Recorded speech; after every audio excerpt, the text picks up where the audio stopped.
Ang susunod na programa ay rated PG. Patnubay at gabay ng magulang ay kailangan sa mga batang manonood.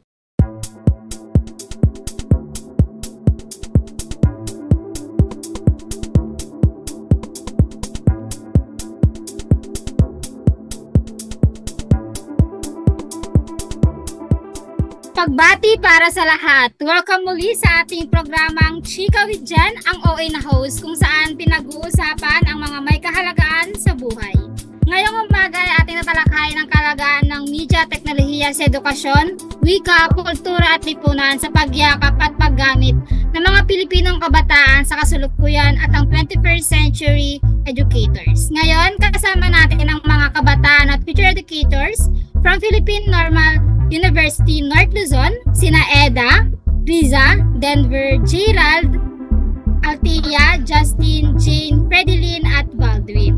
Hello guys, magandang umaga sa inyong lahat. Kaway guys.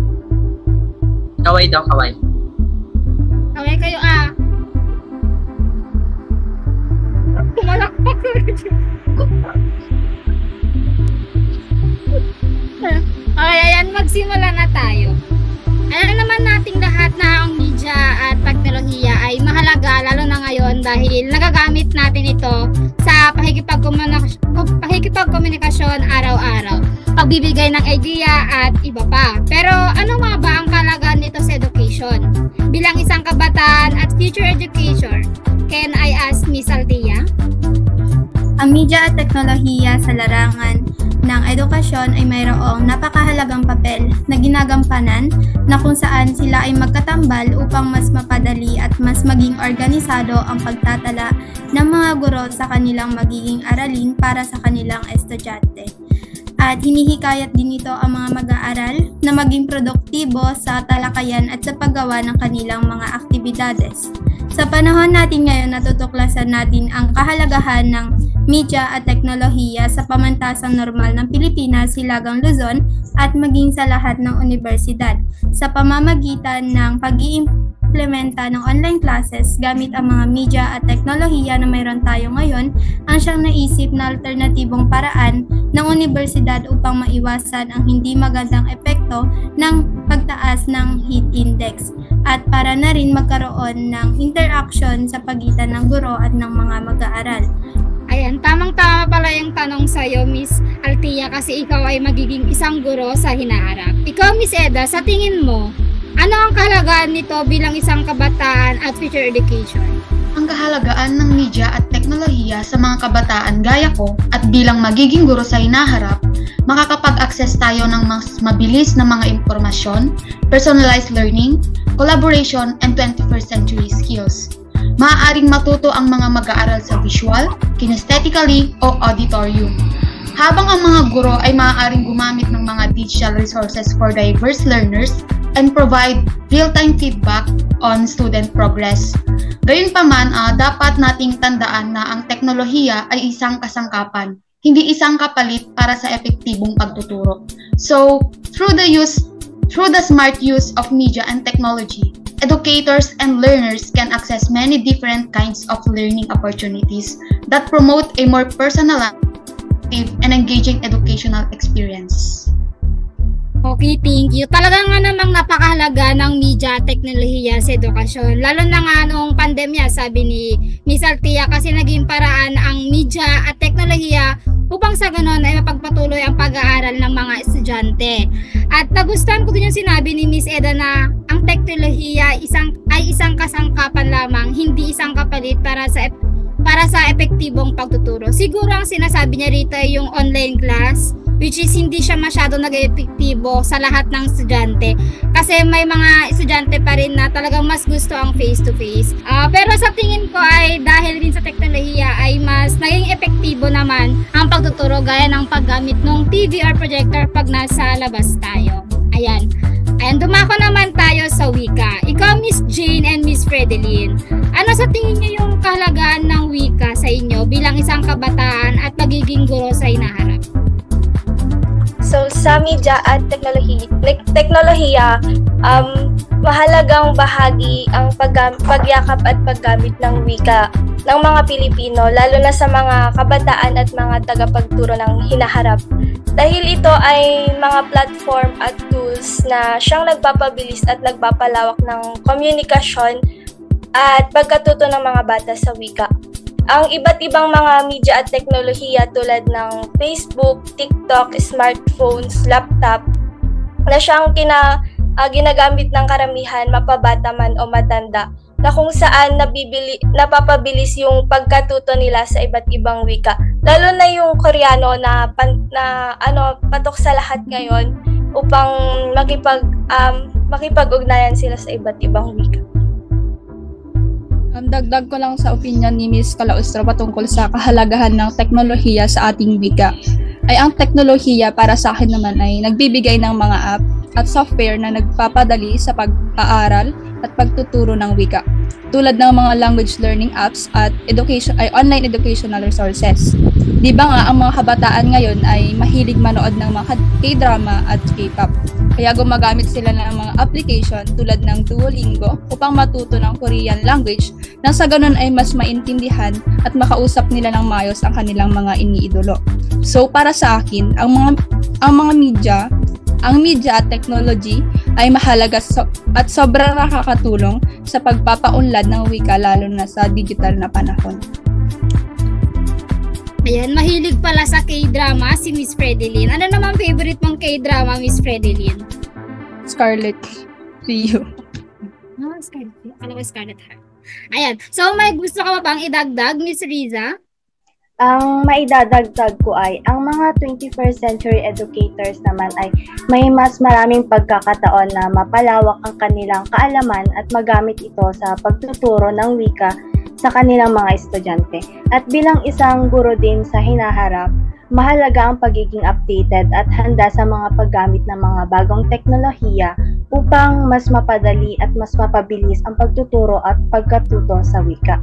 Sa ganitong paraan, mas mapapaunlad ang kahalagaan ng wika sa ating lipunan at mas magiging epektibo ang pagtuturo ng wika sa mga susunod pang henerasyon. Ayan, talagang napakahalaga nga ng media teknolohiya sa wika dahil gaya nga ng sabi nyo ay napapaunlad nito ang wika sa pamamagitan ng pagbabahagi nito sa mga iba pang tao.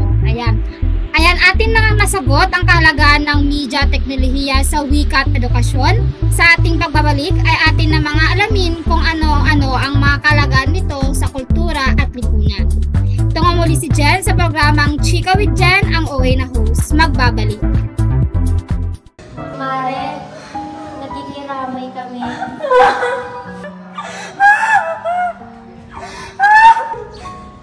Tulungan mo kung maghanda ng merienda.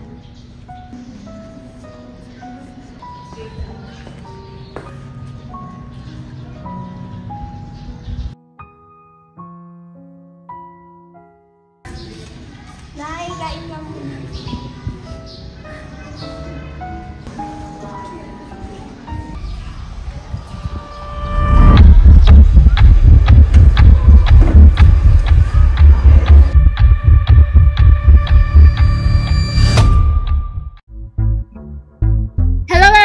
Nagbabalik ang inyong OA na host, si Jen. Kanina na pag-usapan nga natin ang media teknolohiya at ang kahalagaan nito sa wika at edukasyon para sa kabataan, sa kasalukuyan at sa mga ating educators na naririto. Gerald, sa tingin mo ba may kahalagaan ang media teknolohiya sa kultura? Yes, of course, meron. So, paano mo naman nasabi na meron? Kasi, in the view of fact that in this present generation, media and technology has a significant role as a part of our culture, especially here in our country, the Philippines, because media and technology provide a way or a roadmap sa pagpapalaganap ng mga ideas, beliefs, and traditions, which is sa pamamagitan ng different platforms such as televisions, the internet, and radio. Sa pamamagitan nito, it is easy for us na maipahayag at maipakalat ang kwento ng mga Pilipino at ang karanasan ng mga Pilipino sa buong mundo. And then, in addition, it is a way for us to unwrap our own unique identity globally, and our nation works together as one. From utilizing different social media platforms to use of mobile applications to order foods and to transact services, mas napapabilis at napapadali ang gawain ng mga Pilipino araw-araw. So sa ganitong paraan, nagiging bahagi na ng kultura ang paggamit ng technology and media that can open a door for new opportunities which can contribute to the development of our country, and changes in the society are continuously to happen. Ayan, napa-nosebleed naman ako bigla doon. Ikaw, Denver, sumasang-ayon ka ba sa sinasabi ni Gerald? Siyempre naman, yes na yes. So, gaya nga nung sabi na, or nabanggit kanina ni Kuya Jay, no?